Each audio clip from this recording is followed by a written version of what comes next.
responsabilités publiques de les assumer en pensant à l'intérêt uniquement du Sénégal et non pas des camps et clans. Parce que lu ci waay def lu dul loolu dina la dab ëllëg et c'est pas intéressant pour le Sénégal. Alors honorable wax nga tout à l'heure le premier ministre d'ailleurs il a dit que dañu hérité un pays qui était en ruine.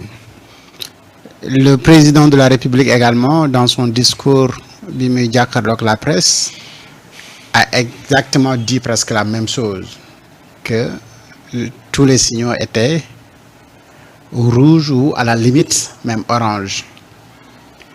et citer des scandales ci ay contrats yu nga xamante ni entre-temps moo taxoon ñu gis Macky Sall même pour annuler sax yenn contrats yi, et notamment ci yenn contrats médicaux ak yu mel noonu ak ay surfacturation ak tout ce que tu as entendu ci li nga xamante ni mooy lu nébuleuse lu nga xamante ni dañu ko accuser régime bi nga xamante ni moom moo ci génn. Lan nga ñu mën a wax en tant que parlementaire bu nga xamante ni seen rôle mooy contrôler l'action du gouvernement. Parfaitement moo tax suñu waxee un pays en ruine gis nañ ñi mu mel damay faral di wax ni c'est l'occasion d'ailleurs de féliciter le Sénégal. C'est ça le sens de la continuité. Hier suñ première satellite Falcon 9 fi muy dem yóbbaale na Gaïndé 7. Un pays en ruine du lancer satellite. La signature du Sénégal reste. ñoom ils avaient besoin de 800 milliards, ils sont à 1200 d'emprunt. Un pays en ruine kenn du ko lebal à cette hauteur. Quoique sur l'emprunt dinañ ci ñëwaat. Un pays en ruine du tabax li mu tabax ci ay hôpital. Un pays en ruine du tabax li mu tabax ci ISEP. Le Sénégal aujourd'hui mën nga juddoo dans le département de Bignona defee fa jardin defee fa seconde primaire defee fa secondaire dem jafe ji defee fa lycée dem jànge ji université Ziguinchor sans sortir de la région am say diplôme liggéey dans la région. C'est ça la vision. Li am ci yoon li am ci hôpitaux ba Macky Sall nekkee fii ba mu fiy jógee le 30 nit ñi fayeeku seeni salaire moom bañ na ko barki démb dañuy xale yi dem leen ci Aïda Mbodj mu financé leen DER su amuloon du am njuumte la ci gis-gisu premier dama ne même bu amoon c'est pas une communication publique apportée par le chef du gouvernement parce que ñi andi seen alal duñ ko yóbbu dans un pays ruiné mais dafa nekk une stratégie politique pour préparer les Sénégalais si leur propre échec moo tax ñu naan le pays est en ruine. Amul benn Sénégalais yow mi ak ñi mel ni yow dañuy tukki dem bitim réew di ñëw Sénégal ku ko xool en termes d'accès à l'eau, en termes d'accès à l'électricité,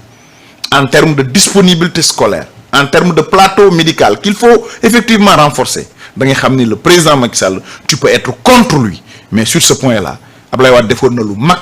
mais le président Macky Sall a doublé ou même triplé le travail du président Abdoulaye Wade. Maintenant c'est vrai tout n'est pas rose, c'est pourquoi ce qu'on appelle la réduction des comptes est de mise. Encore une fois ce parquet financier qui a été avant-hier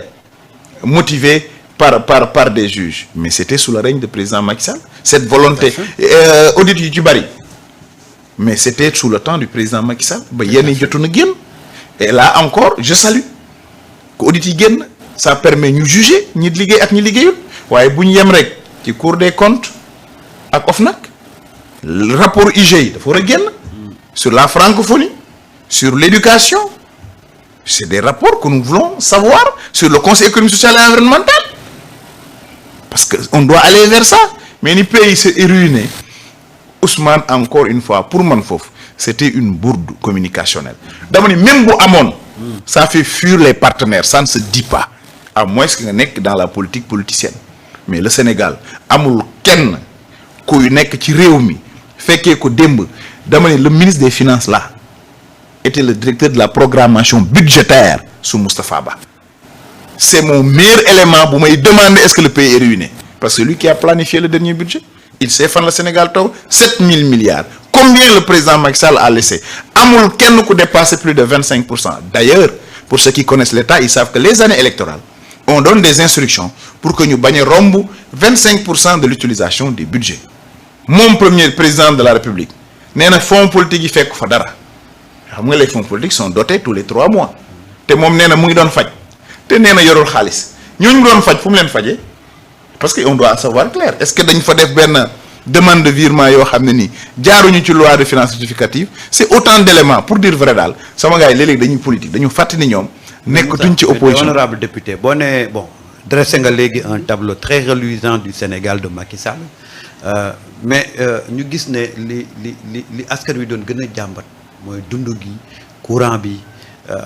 ensuite li nga teg yëpp ci ay réalisation nan nga mën a expliquer victoire opposition tey ci 54% au premier tour. mais parce que manipulation ñoo digoon diaspora bu ñu ñëwee on va faire appel d'offre ngeen ñëw liggéey ci réew mi ñoo waxoon Jakarta yi bu ñuy paree tey ngeen utal xëy tey ñoo waxoon marchand ambulant yi bu ñu ñëwee mu jeex. kon Moussa da nga jàpp ne dañoo manipuler askan wi ba yegg ci pouvoir bi. dañ ko manipuler ba àgg ci pouvoir bi. non mais Moussa Kaba Sénégalais yi toll nañ ci benn maturité politique. mani boo xam ne diaspora ak may seetaan. yaakaaroon nañ ni bu ñuy faloo ñoom ci seen implication dans la gestion du pays lañu gën a impliqué. appel d'offre ak candidature yi bëri naa ci ay xarit man yu nekk bitim réew yu ko gëmoon ni bu ñëwee day nekk amul à la place c'est du pàcco yaa liggéeyoon démb yàlla ñuy fay déggoo fi une consoeur bu bëgg a dem fenn mu am bouclier lu tax ñu ne demul parce que ñu ne xeexul ci projet bi bu dee amul rek ni ma amul lan lañ fi waxoon ndaw ñi lan lañ fi waxoon jeunes yi lan lañ waxoon ci pétrole bi Ousmane Sonko waxul 2016 la. parce que yaakaar nga ne pour 3 mois loolu yëpp mën nañ ko matale. non waxuma mën nañ ko matale de. mais dafa am des principes. soo ko matalewul nga bàyyi fi appel d'offre amoon ñu jël fa nit nga bañ ko faa jëlee Agropole ka fa nekkoon appel d'offre la dañ ko faa jëlee teg ci yaa ma neex c'est sur les principes man lii rek laa wax waxuma leneen après ñu xool 3 mois lañ dawal tey demal ci marchand ambulant yi nga laaj leen demal ci Jakarta man yi nga laaj leen parce que c'était ñi gënoon farlu dans le combat parce que on les avait vendu du vent on les avait vendu un projet qui n'existe pas yow pétrole bi dégg nga Ousmane Sonko ni ñu ngi koy manque ci géej ga 2016. première baril bi mu génnee du Diomaye ñu ko wan. Diomaye moo ñu ko wan. pour sur le pétrole. Alioune Sall lu ñu ko ci yekkul. loo ci déggul. la manipulation avait atteint un niveau tel ñoom ñu ñëw daf ci am solo. dinañ jéem bu ñu toggee ñu méngale seen togg ak togg président Macky Sall waxuñ jubal jubbanti. yow démb déggoo ONAS docteur Cheikh Dieng ndax suivre nga conférence de presse am dégg nga li mu wax bul toppatoo jubbanti ba fàtte jub li fa xew dans un état sérieux ñoom ñaar ñëpp la ñu mettre off le temps que la justice fait son travail dégg nga li mu wax avec des preuves à l'appui sur son ministre en moins de 3 mois am na amul au port autonome les gens s'en passent pareil ndax am na amul parce que dama bëgg toujours lu may wax ci affaire ONAS bi je connaissais l'homme docteur Cheikh Dieng pour l'avoir pratiqué sous l'ombrage de Abdoulaye Wade dama demoon ay pincettes bi mu génnee def conférence de presse j'attends le ministre et j'interpelle le président de la République yow yaa ñu jaay jubal jubbanti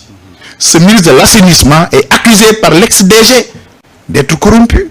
de défendre des marchés de gré à gré ndax loolu dañ ci war a noppi yéen waa presse da ngeen ci war a wax en moins de 3 mois te foo rek lañ xoolagum j'ai fait une question écrite par rapport ak JP Morgan pourquoi JP Morgan pourquoi mu am deful appel d'offre yooyu nag su fekkee moom nga jaayoon Sénégalais yi ba yow journaliste yow diaspora nga gëm ni ñii kat dañuy woote dëgg la nañ dem affaire famille bu mu fi amati bu ñu fal yaay fal doom bu ñu fal nangam consort dafa war a jeex ci réew mi nga ñëw ñu gis nga koy def nga ñëw ñu gis lii ñu wax le ministre ne s'est jamais vu avec son directeur ndax yoon wi ñu jël moom la am déet ñu ni kaay wax ñu nga ni projet bi pareegul mu am ñoo xam ne dañoo jógoon ni dañuy défendre le projet mu jaral leen seen bakkan ci défendre lu amul su dee am wax dañ wax ba léegi le référentiel c'est le PS am déet biñ ne FMI ak Banque mondiale pour ñu lebal leen il a fallu ñu jël référentiel PS waxuma ni il faut en 3 mois mais en 3 mois war nga ñu wan vision au moins en 3 mois en 3 mois war nga mën a dalal xelu ñenn ñi est-ce que tu sais que ni travail des collectivités territoriales yi moom Ousmane Sonko premier ministre ci conférence bu maire xaw ma fan la ci Guédiawaye la Diouf la Mayakor ci la waxoon sur la situation des questions de volonté politique la son ministre ak moom ñu bind sur la décentralisation tey 95% des travaux des collectivités sont déçus du comportement et de l'attitude du ministre dernièrement dañu waxoon boo wax mbiru panier orange panier vert panier rouge pour que ni ñu yokkalee nit ñi ñu mën ko yokkale il revient pour dire que ni ça concerne que 1000 xaw ma conso seulement de te du loolu leen waxoon ci début ba je parle à la télévision on les attend les enseignants des classes yi ñu wax les décisionnaires moom Ousmane Sonko moo ni jël na dossier bi amee moo tax keroog bi ma gisee mu recevoir son maître c'est un acte salutaire j'en profite pour remercier tout ñëpp ñu jàngal mais est-ce que xam nga ni man lañ wax ni un proviseur décisionnaire s'il va à la retraite salaire am matul 70 000 alors que en tant que proviseur il a au moins 700 000 de salaire il va à la retraite il a ñoom ñu ni problème bi dañ koy régler bu ñu ñëwee boobu ba léegi réglé wul voilà les vraies urgences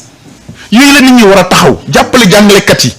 y a des gens qui meurent duñ ko fekkee y a des gens qui vont à la retraite duñ ko fekkee c'est sur ça qu'on les attend mais pas ci di ñu vendre du vent di xuppaate lan la ñu wax ci littoral bi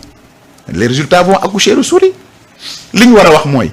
sunu hôpitaux yi donte Macky Sall am na ñu tabax man barki dem maa ko dund Abbas Ndaw sama jarbaat ñu dugal ko ci ambulance war ko yóbbu ambulance bi paan urgence dañ génn di pousse ambulance bi moo tax ku jël réew alalu réew bi tey waroo koo jël